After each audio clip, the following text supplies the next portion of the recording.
നമ്മളേതാണ്ട് ക്ലാസ്സുകളായി മലക്കുകളുമായി ബന്ധപ്പെട്ട വിഷയമാണ് പറഞ്ഞു വരുന്നത്. കഴിഞ്ഞ ക്ലാസ്സിൽ ഏതെല്ലാം മലക്കുകളുടെ പേരുകളായിരുന്നു സ്ഥിരപ്പെട്ടു വന്നത് ആ വിഷയമാണ് നമ്മൾ പറഞ്ഞു നിർത്തിയത്. ഇനി നമ്മൾ മനസ്സിലാക്കേണ്ടത് മലക്കുകളും മനുഷ്യരും തമ്മിലുള്ള ബന്ധത്തെ സംബന്ധിച്ച്. മലക്കുകളും മനുഷ്യരുമായി സുദൃഢമായ ബന്ധമാണ് ഉള്ളത്. ആ ബന്ധമാകട്ടെ മനുഷ്യന്റെ സൃഷ്ടിപ്പ് മുതൽ അവന്റെ മരണം വരെ നിലനിൽക്കുന്ന ബന്ധവുമാണ്. മഹാനായ റസൂലുള്ളാഹി സ്വല്ലല്ലാഹു അലൈഹി വസല്ലം പറഞ്ഞതായി ഇമാം ബുഖാരി ഉദ്ധരിക്കുകയാണ്. ഇന്ന അഹദകും ഇജ്മഉ ഖൽഖുഹു ഫി ബത്നി ഉമ്മിഹി 40 യൗമ. നിങ്ങളൊരാളുടെ ആദ്യ രൂപം തന്റെ മാതാവിന്റെ ഗർഭാശയത്തിൽ രൂപപ്പെടുന്നത് 40 ദിവസങ്ങളിലാണ്. മനുഷ്യക്കുട്ടി രൂപം പ്രാപിക്കുന്നത് 40 ദിവസമായിട്ടാണ്. പിന്നെ അത്രയും ഭ്രൂണമായിട്ട് 40 ദിവസം ഭ്രൂണമായിട്ടുണ്ടാവും. പിന്നെ അത്രയും മാംസപിണ്ഡമായിട്ടും ഉണ്ടാവും. ഒരു 40 എന്ന് പറഞ്ഞാൽ 120 ദിവസം, 4 മാസം. ഈ 4 മാസമായ മലക്കൻ, പിന്നെ അള്ളാഹു ഒരു മലക്കിനെ നിയോഗിക്കും. എന്നിട്ട് 4 കാര്യങ്ങൾ ആ മലക്കിനോട് എഴുതാൻ വേണ്ടിയിട്ട് കൽപ്പിക്കും. അള്ളാഹു പറയും മലക്കുകളോട് നീ എഴുതി, അമലും അവന്റെ പ്രവൃത്തി, അവന്റെ ഉപജീവനം, അവന്റെ ആയുസ്, അവൻ സൗഭാഗ്യവാനാണ് ദൗർഭാഗ്യവാനാണ്, എന്നാൽ അവൻ സ്വർഗത്ത് പോകുന്നവനാണ് നരകത്തിൽ പോകുന്നവനാണ്. ഇതെല്ലാം 4 മാസമായി കഴിഞ്ഞാൽ എഴുതാൻ വേണ്ടിയിട്ട് അല്ലാഹു സുബ്ഹാനഹു വ തആല കൽപ്പിക്കുന്നതാണ്. അപ്പോൾ നമ്മൾ മനസ്സിലാക്കാം, നമ്മൾ ചെറുപ്പത്തിൽ പറയുന്ന 4-ാം മാസത്തിൽ തലയിലെഴുത്ത്, ആ തലയിലെഴുത്തുള്ളതില്ല. കാരണം അല്ലാഹു സുബ്ഹാനഹു വ തആല നിർദ്ദേശപ്രകാരം മലക്കുകൾ അത് രേഖപ്പെടുത്തുന്നുണ്ട്. അവ എന്തൊക്കെ രേഖപ്പെടുത്തുന്നുണ്ട്? മനുഷ്യന്റെ അമൽ, എന്തൊക്കെ മനുഷ്യൻ പ്രവർത്തിക്കും, അവൻ എന്തെല്ലാം കഴിക്കും, അതുപോലെ തന്നെയാണ് അവന്റെ ആയുസ്, അതുപോലെ തന്നെ അവന്റെ സ്വർഗത്തിലേക്കാണ് നരകത്തിലേക്കാണ്. ഇത് നമ്മൾ പറയുമ്പോൾ ചില ആളുകൾ പറയും, എന്ത് ഇപ്പൊ ഞാനെന്തിനാ നിസ്കരിക്കുന്നത്? കാരണം നിസ്കാരമില്ലാത്ത ഒരു മനുഷ്യനോട് നമ്മൾ പോയിട്ട് പറയാം ഈ നിസ്കരിക്കുന്ന പോകുന്ന വലിയ ആൾക്കാരെ ചോദിക്കുന്ന ചോദ്യം എന്താണ്? ഞാൻ സ്വർഗത്തിലാണ് നരകത്തിലാണെന്ന് അല്ലാഹു 4 മാസം എഴുതിച്ചിട്ടുണ്ട്. അപ്പൊ സ്വർഗത്തിലേക്കാണ് എന്ന് അള്ളാഹ് എഴുതിച്ച് അള്ളാന്റെ എഴുതി വെച്ചൊന്നില്ലല്ലോ. ഇല്ല. അപ്പൊ ഞാൻ എങ്ങനെ ജീവിച്ചാൽ അവസാനം സ്വർഗത്തിലെത്തൂലേ? ഇനി നരകത്തിലേക്കാണ് ഞാൻ എന്ന് അള്ളാഹ് എഴുതി വെച്ച് അള്ളാന്റെ എഴുതി വെച്ചില്ലല്ലോ. ഇല്ല. പിന്നെ ഞാൻ വെറുതെ എന്തിനാണ് ഇങ്ങനെ നിസ്കരിച്ചിട്ട് നരകം വാങ്ങാൻ എന്നൊക്കെ ആളുകൾ എന്ത് ചെയ്യും? ഇതിന് തെറ്റായ രൂപത്തിൽ മനസ്സിലാക്കി സംസാരിക്കാറ്. നമ്മൾ മനസ്സിലാക്കേണ്ടത് ഓന് സ്വർഗത്തിലേക്കാണ് നരകത്തിലേക്കാണെന്ന് മാത്രമല്ല ധൈര്യം, മറിച്ച് അവൻ എന്തെല്ലാം പ്രവർത്തിക്കുന്നുണ്ട് എന്നുള്ളത് നമ്മൾ എഴുതി വെക്കുന്നു. അവന്റെ റിസ്ക് നമ്മൾ എഴുതി വെക്കുന്നു. എന്നാ അവൻ ഈ സ്വർഗത്തിലേക്കുള്ള വിഷയത്തിന്റെ അതേ നിലപാട് റിസ്കിന്റെ വിഷയത്തിലെടുക്കോ? ഒരൊക്കെ പറയാൻ ഞാൻ എന്തിനാ ജോലിക്ക് പോകുന്നത്? എനിക്ക് ഇന്ന് അവിടെ റിസ്ക് തരാൻ തീരുമാനിച്ചാൽ അങ്ങനെ ഇത് തെറ്റൂലല്ലോ. ഇല്ല, ഞാൻ ജോലിക്ക് പോയിട്ടില്ലെങ്കിൽ റിസ്ക് കിട്ടൂലേ? ഇനി ഇന്ന് അമ്മാവ് എനിക്ക് പട്ടിണിയാണ് എഴുതി വെച്ചാൽ ഞാൻ വെറുതെ ജോലിക്ക് പോകുന്നത്, വെറുതെ പോയോ എനിക്ക് പട്ടിണി ആവാനോ എന്നവൻ നിലപാടിലെടുക്കൂലല്ലോ. അവൻ അവിടെ ജോലിക്ക് പോയോ? ഇതുപോലെ സ്വർഗത്തിന്റെ വിഷയത്തിലും ഹിദായത്തിന്റെ വിഷയത്തിലും നമ്മൾ പോവേണ്ടത് പോയോ? അല്ലാഹു സുബ്ഹാനഹു വ തആല ഓരോ കാര്യങ്ങൾ സംഭവിക്കാൻ ഓരോന്നിനും സബബ് വെച്ചിട്ടുണ്ട്. ആ സബബ് നമ്മൾ ചെയ്യണം, എങ്കിൽ അള്ളാന്റെ ഭാഗത്തുള്ള സഹായം അല്ലാഹു സുബ്ഹാനഹു വ തആല തരും. ഉപജീവനത്തിന്റെ വിഷയത്തിൽ നമ്മൾ പറഞ്ഞ എന്താ?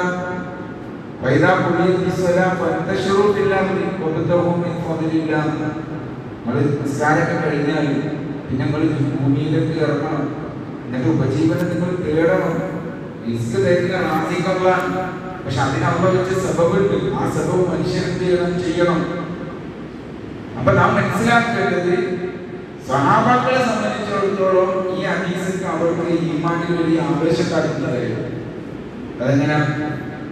നമ്മൾ ഒരു യുദ്ധത്തിന് പോകുന്ന സമയത്ത് ഈ യുദ്ധത്തിൽ കൊല്ലപ്പെടാൻ ഇന്ന ദിവസം നമ്മൾ കൊല്ലപ്പെടാനാണ് അള്ളാന്റെ ഖദറെങ്കിൽ നമ്മൾ കൊല്ലപ്പെടും. എല്ലായെങ്കിലും നമ്മൾ ഒരിക്കലും നമ്മൾ കൊല്ലപ്പെടില്ല. അത് അള്ളാന്റെ ഖദർ തീരുമാനിക്കപ്പെട്ടതാണ്. അത് നല്ലൊരു പോസിറ്റീവായിട്ട് കണ്ടിട്ട് അവർ അമലിൽ മുന്നേറുകയായിട്ട് സ്വഹാബാക്കൾ ചെയ്തു. പക്ഷെ നമ്മൾ അതിനെ തെറ്റായി മനസ്സിലാക്കിയിട്ട് ദീനം തന്നെ തെറ്റിപ്പോകാനുള്ള കാരണമായിട്ടാണ് കാണുന്നത്. എന്താ അവിടെ നാം മനസ്സിലാക്കേണ്ടത്? ഈ 4 മാസമാകുമ്പോഴേക്ക് മലക്ക് നമ്മളുമായിട്ട് ബന്ധു ചെയ്യുന്നത്, എന്നിട്ട് ഈ റിസ്കും കാര്യങ്ങളും അവന്റെ അച്ഛനും അമലൊക്കെ എഴുതി വെക്കുന്നുണ്ട് എന്നുള്ളതാണ്. അവിടെ തന്നെ ബന്ധം തുടങ്ങി. പിന്നെ ജനിച്ചു കഴിഞ്ഞാലോ സദാ നമ്മുടെ കൂടെ വിട്ടുപിരിയാതെ മലക്കുകളുണ്ട് എന്നുള്ളതാണ്. നമുക്കറിയാം, നമ്മുടെ മുമ്പിലും നമ്മുടെ പിന്നിലൊക്കെ എന്തുണ്ട്? മലക്കുകളുണ്ട്. അവര് നമുക്ക് സംരക്ഷണത്തിന് വേണ്ടിയിട്ട് നമുക്കറിയാം, മുഖ്യമന്ത്രി പോവുകയാണെങ്കിൽ മുമ്പിൽ മാത്രമേ ചിലപ്പോൾ പോലീസ് വണ്ടി ഉണ്ടാവില്ല, എസ്കോർട്ടായിട്ട്. പക്ഷെ നമുക്ക് മുമ്പിൽ ബേക്കിൽ എസ്കോർട്ടായിട്ട് ഉണ്ടാവുന്നുണ്ട്. നമുക്കിത് വിശുദ്ധ ഖുർആൻ പറഞ്ഞ സൂറത്ത് ആയതിൽ അല്ലാഹു സുബ്ഹാനഹു വ തആല പറയാം, സവാഉ മിൻകും മൻ അസ്ററൽ ഖൗല വ മൻ ജഹറ ബിഹി.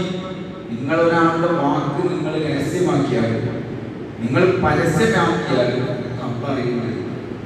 അല്ലാഹുവിനെ സംബന്ധിച്ച് രഹസ്യം പരിശോധിക്കുക. വമൻ ഹുവ മുസ്തഖ്ഫിൻ ബില്ലൈലി വസാരിഹു ബിന്നഹാർ. നിങ്ങൾ രാത്രിയിലെ ഇരുട്ടിൽ ഒളിഞ്ഞിരുന്ന് എന്തെങ്കിലും ചെയ്താൽ, പകൽ വെളിച്ചത്തിലിരുന്ന് ചെയ്താലും അല്ലാഹുവിനെ സംബന്ധിച്ചിടത്തോളം രണ്ടോ ഒന്നാണ്. അല്ലാഹു ഇരുട്ട് വെളിച്ചവും രഹസ്യ പരിശോധനയില്ല. ഇത് പറഞ്ഞിട്ട് അല്ലാഹു പറയാം, ലഹു മുഅഖിബാൻ മിൻ ബൈനി യദൈഹി വ മിൻ ഖൽഫിഹി യഹ്ഫദൂനഹു മിൻ അംരില്ലാഹ്. മനുഷ്യന്റെ മുമ്പിലൂടെയും പിന്നിലൂടെയും തുടരെ വന്നുകൊണ്ട് അള്ളാന്റെ നിർദ്ദേശപ്രകാരം മനുഷ്യനെ സംരക്ഷണം നൽകുന്ന ചില ആളുകളുണ്ട്. അതാരാണ്? പറഞ്ഞു, വഹിയൽ മലായികത്തു. അത് മലക്കുകളാണ്. അപ്പൊ നമുക്ക് പ്രൊട്ടക്ഷന് വേണ്ടിയിട്ട്, നമ്മളെ സംരക്ഷിക്കാൻ വേണ്ടിയിട്ട്, സംരക്ഷണത്തിന് വേണ്ടിയിട്ട് നമ്മുടെ മുമ്പിലും നമ്മുടെ പിന്നിലും സദാ മലക്കുകളുണ്ട്. നമുക്ക് ആ ഒരു ബോധമുണ്ട്, ഇവരെ നമ്മളെ കൂടെ ഉണ്ട് എന്നുള്ളതാണ്. നമുക്ക് നിങ്ങൾ മഹാനായ ഇബ്നു അബ്ബാസ് പറയാൻ, അദ്ദേഹത്തിന്റെ ശിഷ്യനായി മുജാഹിദ് റഹിമഹുല്ലാഹ് പറയാണ്, വഖാല മുജാഹിദ് റഹിമഹുല്ലാഹ് മാ മിൻ അബ്ദിൻ ഇല്ലാ ലഹു മലകുൻ മുഅക്കലു ബിഹിഫ്ളിഹി ഫി നൗമിഹി വ യഖ്ബതിഹി മിനൽ ജിന്നി വൽ ഇൻസി വൽ അവ്വാം. മനുഷ്യന്റെ സംരക്ഷണത്തിന് വേണ്ടിയിട്ട് മനുഷ്യന്റെ കൂടെ അള്ളാഹ് ഏൽപ്പിച്ചിട്ടുള്ള മലക്കുകളുണ്ട്. അത് ഉറങ്ങുന്ന സമയത്തും അവർ കാവലുണ്ട്. നമുക്ക് ഉണർന്നിരിക്കുന്ന സമയത്തും കാവലുണ്ട്. നമ്മൾ കാണാത്ത ജിന്നുകളിൽ നിന്ന് നമുക്ക് അപകടം ഉണ്ടാകുന്നതിന് തൊട്ട് തടയാൻ, നമ്മൾ കാണുന്ന മനുഷ്യന്മാരിൽ നിന്ന് അപകടങ്ങൾ ഉണ്ടാകുന്നതിന് തൊട്ട് തടയാൻ, അതുപോലെ ഇഴജന്തുക്കളും വിഷജീവികളിൽ നിന്ന് നമ്മളെ സംരക്ഷിക്കാൻ വേണ്ടിയിട്ട് ഒക്കെ മലക്കുകളുണ്ട്. എന്നിട്ട് അദ്ദേഹം പറയാം,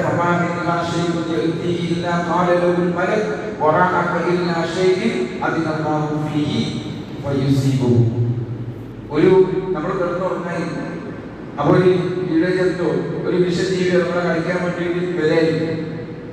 ആ സമയത്ത് അല്ലാഹുവിന്റെ ഖദറിൽ അതിന്റെ ഉപദ്രവം നമുക്ക് ഉണ്ടാവില്ല എങ്കിൽ ആ മലക്കാണ് അതിനെ തട്ടി മാറ്റുന്നത്. മലക്കെന്തെയാണ്? അതിനെ തട്ടി മാറ്റാണ്. ചില സമയത്ത് നമ്മൾ വാഹനങ്ങൾ എടുക്കും, ഒരു ആക്സിഡന്റ് നമ്മൾ കൊടുക്കുന്നത്, പക്ഷെ നമ്മൾ എന്തോ വാഹനം അങ്ങോട്ട് മറന്നു നമ്മൾ രക്ഷപ്പെടും. നമ്മൾ പറയും അങ്ങോട്ട് തിരിച്ചോല്ല, അങ്ങോട്ട് തിരിച്ചോല്ല, അത് ഓര് തട്ടുന്നതാണ്. കാരണം എന്താ? അത് അല്ലാഹു തീരുമാനിച്ചു വെച്ചതാണ്, അതിന് നിശ്ചയിക്കപ്പെട്ടതാണ്. വിശുദ്ധ ഖുർആന്റെ ആയത്തിന് വിശദീകരിച്ച് സ്വഹാബാക്കൾ കൊടുക്കുന്ന വ്യാഖ്യാനമാണ്. ഇബ്നു അബ്ബാസ് പറയാം, ഉമ്മുൽ മലായികത്ത്, ആ സംരക്ഷകർ മലക്കുകളാണ്. യഹ്ഫദൂനഹു, മനുഷ്യനെ അവർ സംരക്ഷിക്കുന്നു. മിൻ ബൈനി യദൈഹി വ മിൻ ഖൽഫിഹി, മുമ്പിൽ നിന്നും പിന്നിൽ നിന്നും. എന്നാ ഫൈദാ ജാഅ ഖദറുല്ലാഹി തആല ഖല്ലു അൻഹു, അല്ലാഹുവിന്റെ ഖദറിൽ ഇങ്ങനെ ഒരു അപകടം മനുഷ്യന് ഉണ്ടാകുമെന്ന് തീരുമാനിച്ചിട്ടുണ്ടെങ്കിൽ അവർ മാറി നിൽക്കും. അപ്പോഴാണ് നമുക്ക് അപകടങ്ങൾ വരുന്നത്.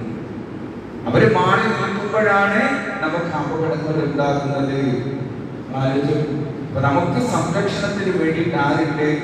മലക്കുകളുണ്ട് എന്നാണ് പറയുന്നത്. അതുപോലെ സൂറത്ത് അൻആമിലെ 61-ാമത്തെ ആയത്ത് അല്ലാഹു സുബ്ഹാനഹു വ തആല പറയുന്നു വഹുവൽ ഖാദിറു ഫൗക ഇബാദി. അല്ലാഹു അവന്റെ അടിമകളുടെ മേലിൽ എല്ലാ അർത്ഥത്തിലുമുള്ള ഖാദിറാണ്. ഖാദിർ എന്നാൽ അവന്റെ നിയന്ത്രണത്തിലാണ് എല്ലാം ഉള്ളത്. എന്നിട്ട് അല്ലാഹു പറയാ യുസിലു അലൈക്കും ഹഫദത. ഹഫദത്തിന്റെ മലക്കുകൾ അവൻ നിങ്ങളുടെ മേൽ അയക്കുന്നു. അതായത് സംരക്ഷകനായ മലക്കുകൾ. ബിൽ ജൗസി റഹിമഹുല്ലാഹ് പറഞ്ഞു ഫീഹിമാ യഹ്ഫദൂനഹു ഖൗലാൻ. ഇവിടെ സംരക്ഷണം നൽകാന്ന് പറയുന്ന രണ്ടർത്ഥത്തിലാണ്. ഒന്ന് അവന്റെ മേൽനോട്ടം വഹിക്കാന്ന് പറഞ്ഞ രണ്ട്. ഒന്ന് അഹ്മാലു ബനി ആദം, മനുഷ്യന്റെ അമലുകളൊക്കെ രേഖപ്പെടുത്താനുള്ള ഒരു ടീം. രണ്ടാമത്തത് അഹ്മാലുവും വഅജ്സാദുവും, അവന്റെ അമലുകൾ മാത്രമല്ല അവന്റെ ശരീരത്തെ സംരക്ഷിക്കുവാനും വേണ്ടി ഏൽപ്പിക്കപ്പെട്ട ആളുകൾ. അപ്പൊ നമ്മൾ മനസ്സിലാക്കേണ്ട വിഷയം, നമുക്ക് സംരക്ഷണം നൽകാൻ വേണ്ടി മുമ്പിലും ബേക്കിലൊക്കെ ആരുണ്ട്? മലക്കുകളുണ്ട്. അള്ളാഹു നിശ്ചയിക്കാത്ത ഏതെങ്കിലും ഉപദ്രവം നമുക്ക് ഉണ്ടാകുമ്പോൾ അത് അവനാണെന്ന് തട്ടിമാറ്റുന്നത്. എന്നാൽ അള്ളാഹുവിന്റെ കഥകളിലുള്ള ഉപദ്രവം നമുക്ക് കേൾക്കാൻ തീരുമാനമായാലും അവരതിൽ നിന്ന് വിട്ടുനിൽക്കുമെന്നുള്ളത് അങ്ങനെയാണ് പഠിപ്പിക്കുന്നത്. ഒരിക്കലും അലി റളിയല്ലാഹുവിന്റെ അടുക്കൽ ഒരാൾ വരും. ഇമാം ഇബ്നു കസീർ അദ്ദേഹത്തിനാൽ ഹിദായത്ത് കൊടുത്ത സംഭവം എന്താണത്? ഇന്ന നഫറ മിനൽ മുറാദിൻ യുരീദുന ഖതലക. ഒരാൾ വന്നിട്ട് പറയാണ്, മുറാദിൽ നിന്നൊരു സംഘം താങ്കളെ കൊല്ലാൻ വേണ്ടി വരുന്നുണ്ട്. ആരോട് പറയുന്നു? അലിറുമാനോട്. അലിറുമാൻ പറയും ഇന്ന മഅകുൽ റജുലിൻ മലക യഖബാനി മിമ്മാ ലം യുഖദ്ദിർ ഫഇദാ ജാഅ ഖദ്റു ഖല്ലയാ ബൈനഹു വ ബൈനഹു ഇന്നൽ അജ്ല ജുന്നത്തുൻ ഹസീനത്തുൻ. എന്ന് പറഞ്ഞാൽ എല്ലാ മനുഷ്യരുടെ കൂടെ രണ്ട് മലക്കുകളുടെ സംരക്ഷണത്തിന് വേണ്ടി അള്ളാഹുവിന്റെ ഖദറിൽ ഈ വിപത്ത് ഒരിക്കൽ കൊല്ലുന്നു തീരുമാനിച്ചാൽ ആ മലക്കുകൾ മാറി. അതിന്റെ മലക്കുകൾ ആരാ പറയുന്നത്? അലിറളിയല്ലാഹു പറയാണ് ചെയ്യുന്നത്. മനുഷ്യന്റെ ജീവിതം ആദരക്കാരാണ് സുരക്ഷിതമായിട്ടുണ്ടെന്നാണ്. അപ്പൊ നോക്കി നിങ്ങൾ അവരൊക്കെ എത്ര സമാധാനത്തിലായിരുന്നു നിലകൊണ്ടിരുന്നത് എന്ന് ഇതിൽ നമുക്ക് മനസ്സിലാക്കാൻ കഴിയും. അപ്പൊ മലക്കുകൾ നമുക്ക് ഉള്ള ഒന്നെന്താണെന്ന് ചോദിച്ചാൽ സംരക്ഷണത്തിലൂടെ മറ്റൊന്ന് നമ്മുടെ മനസ്സിൽ നന്മ ചെയ്യാനുള്ള പ്രേരണ വരുന്നത്. വേറെ മലക്കുകൾ നമ്മളെ കൂടെ എത്ര ആൾക്കാർ ഇവിടെ എഴുതാനുണ്ടാണ്. സംരക്ഷണത്തിന്റെ മുമ്പിൽ വീട്ടിൽ വേറെ ഉണ്ട്. അതിന്റെ കൂടെ കരീൻ എന്ന് പറയുന്ന ഒരു കൂട്ടുകാരൻ നന്മക്ക് പ്രചോദിപ്പിക്കാൻ വേണ്ടി വേറെയും ഉണ്ട്. നമ്മളെ കൂടെ എത്ര ആളുകളുണ്ട്. നമുക്ക് നമ്മളെ വില മനസ്സിലാക്കില്ല. നോക്കി റസൂൽ സല്ലല്ലാഹു അലൈഹി വസല്ലം പറയാണ് മാ മിൻകും മിൻ അഹദിൻ ഇല്ലാ വഖദ് വക്കില ബിഹി കരീനുഹു മിനൽ ജിന്നി വ കരീനുഹു മിനൽ മലായിക. ഇമാം മുസ്ലിമിന്റെ ഹദീസാണ്. നിങ്ങൾ ഏതൊരു മനുഷ്യന്റെ കൂടെ ഒരു മലക്കിൽപ്പെട്ട ഒരു കരീനും ജിന്നിൽപ്പെട്ട ഒരു കരീനും, കരീനെന്ന കൂട്ടുകാരനാണ്. അപ്പൊ ജിന്നിൽപ്പെട്ട ഒരു കൂട്ടുകാരൻ നമ്മുടെ കൂടെ ഉണ്ട്, മലക്കിൽപ്പെട്ട ഒരു കൂട്ടുകാരനുണ്ട്. ഇത് ചോദിച്ചപ്പോൾ റസൂൽ സല്ലല്ലാഹു അലൈഹി വസല്ലം സഹാബാക്കൾ ചോദിച്ചു, വയ്യാക യാ റസൂലല്ലാഹ്, അല്ലാഹുവിന്റെ റസൂലേ നിങ്ങളെ കൂടെ ഉണ്ടോ ഇങ്ങനെ രണ്ട് വിഭാഗം? റസൂൽ സല്ലല്ലാഹു അലൈഹി വസല്ലം വയ്യായ എന്റെ കൂടെ ഉണ്ട്.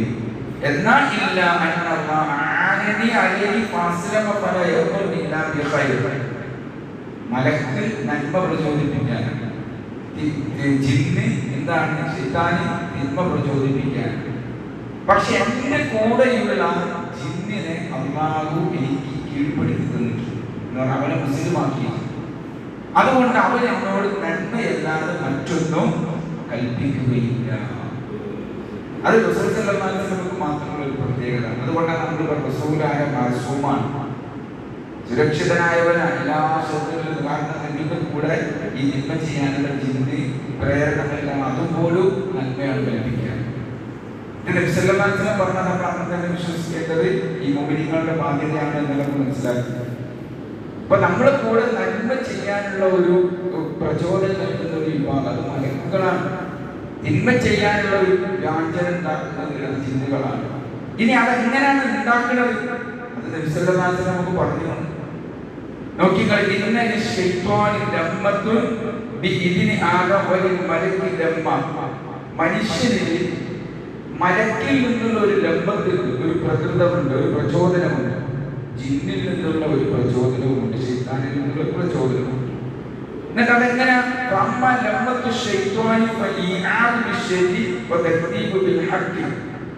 ശൈത്താന്റെ പ്രചോദനം എന്ന് പറഞ്ഞാൽ ഹക്കിനെ നിഷേധിക്കാൻ വേണ്ടിയിട്ടുള്ള പ്രചോദനമാണ്, അതുപോലെ തിന്മ ചെയ്യാൻ വേണ്ടിയിട്ടുള്ള പ്രചോദനമാണ്.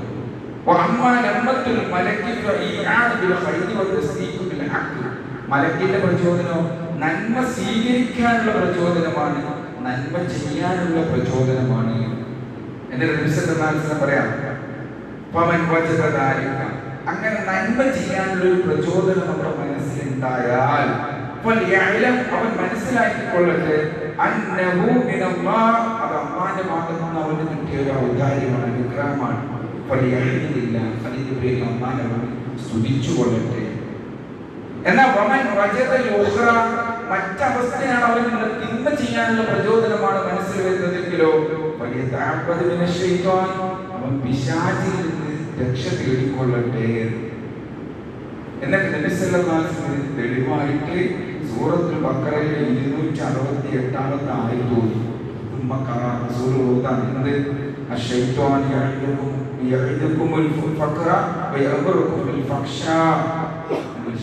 നിങ്ങളെ ദാരിദ്ര്യം പറഞ്ഞ് പേടിപ്പിക്കും, തിന്മ ചെയ്യാൻ പ്രേരിപ്പിക്കും.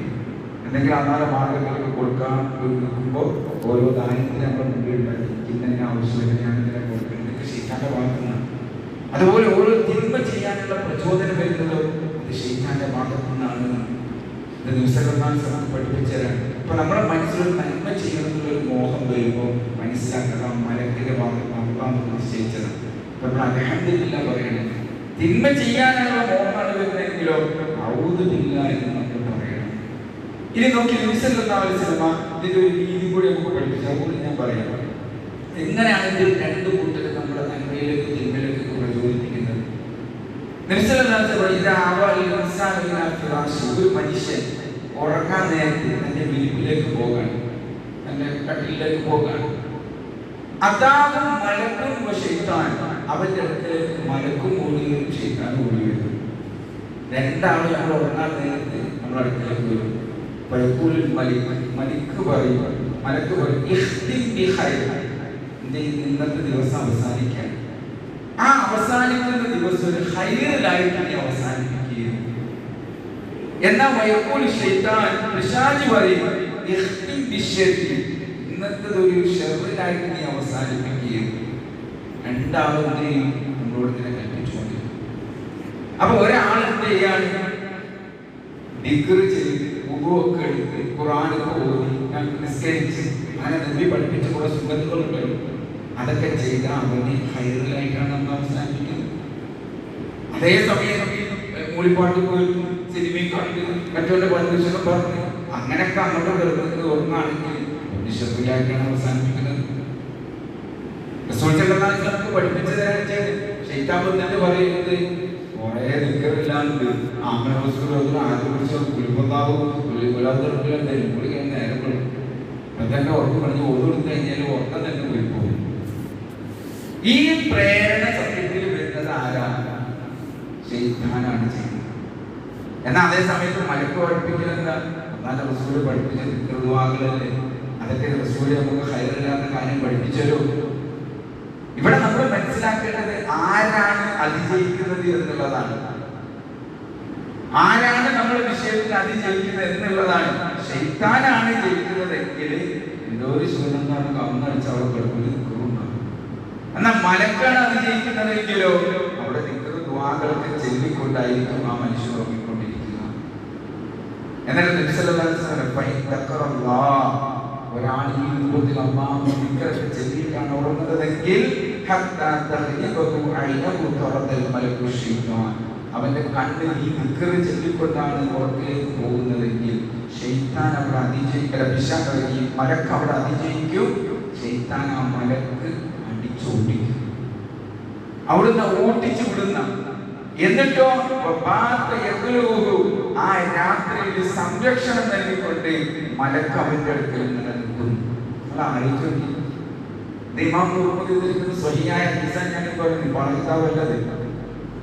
ഇനി ഈ രൂപത്തിലായിട്ട് മനുഷ്യൻ അന്ന് രാത്രി മുഴുവൻ അവന്റെ കാവലായിട്ട് നിൽക്കുന്ന.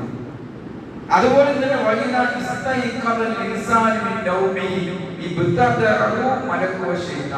അത് കഴിഞ്ഞ ഉറങ്ങിയിരുന്നില്ല. ആ സമയത്ത് ഇവന്റെ അടുക്കലേക്ക് ശൈത്താനും മലക്കും ഓടി വരും. എന്നാൽ മലക്ക് പറയും, ദിവസം തുടങ്ങാൻ പോവല്ലേ, ഒരു ഹൈറിലായിട്ട് തുടങ്ങുന്നത്.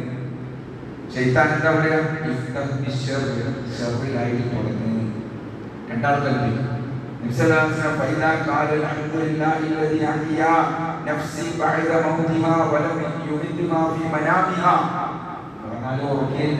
പ്രാർത്ഥന വ്യത്യസ്തമായ രീതിയിൽ വന്നിട്ടുണ്ട്. ഒരു പ്രാർത്ഥന ഇവിടെ പഠിപ്പിച്ച്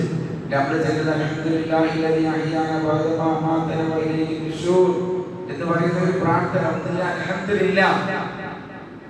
പറഞ്ഞു എണീറ്റാൽ ശൈത്താനെ മലക്ക് ഓടിക്കും. ആ മലക്ക് ഈ മനുഷ്യനെ കാവലായിട്ട് നിൽക്കുന്ന നമ്മളെ എണീക്കണ പോലെ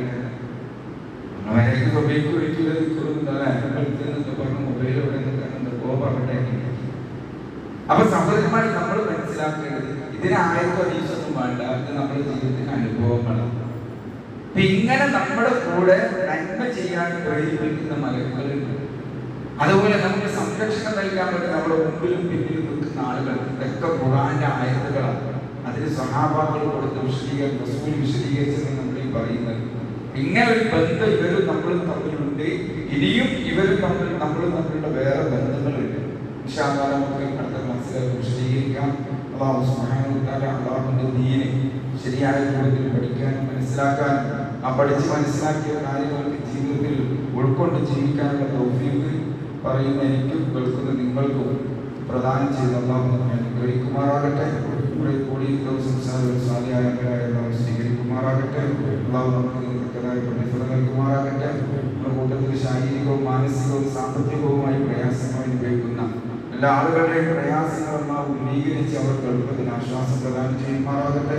നമ്മിൽ നിന്ന് മരണപ്പെട്ടു പോയ നമ്മുടെ മാതാപിതാക്കൾ, ബന്ധുമിത്രാദികൾ, നമ്മുടെ സുഹൃത്തുക്കൾ എല്ലാവർക്കും അല്ലാഹു മഗ്ഫിറത്തും റഹ്മത്തും പ്രദാനം ചെയ്യുമാറാകട്ടെ. അല്ലാഹു സുബ്ഹാനഹു വ തആല ലോകത്തിന്റെ നാനാഭാഗങ്ങളിൽ മുസ്ലിമായി എന്നതിന്റെ പേരിൽ പീഡനങ്ങളും പ്രയാസങ്ങളും ഏറ്റുവാങ്ങുന്ന നമ്മുടെ മുസ്ലിം സഹോദരങ്ങൾക്ക് അവരനുഭവിക്കുന്ന പ്രയാസത്തിൽ നിന്ന് എത്രയും പെട്ടെന്ന് അല്ലാഹു മോചനം നൽകുമാറാകട്ടെ. എല്ലാ മാരകമായ രോഗങ്ങളിൽ നിന്നും, സഹിക്കാൻ കഴിയാത്ത പ്രയാസങ്ങളിൽ നിന്നും, അപകടങ്ങളിൽ നിന്നും അല്ലാഹു നമ്മെ നമ്മുടെ കുടുംബത്തെയും കാത്തുരക്ഷിക്കുമാറാകട്ടെ. ربنا آتنا في الدنيا حسنة وفي الآخرة حسنة وقنا عذاب النار. ربنا تقبل منا إنك أنت السميع العليم وتب علينا إنك أنت التواب الرحيم. وصلى الله على نبينا محمد وعلى آله وصحبه أجمعين. الحمد لله رب العالمين. سبحانك اللهم وبحمدك أشهد أن لا إله إلا أنت أستغفرك وأتوب إليك. السلام عليكم.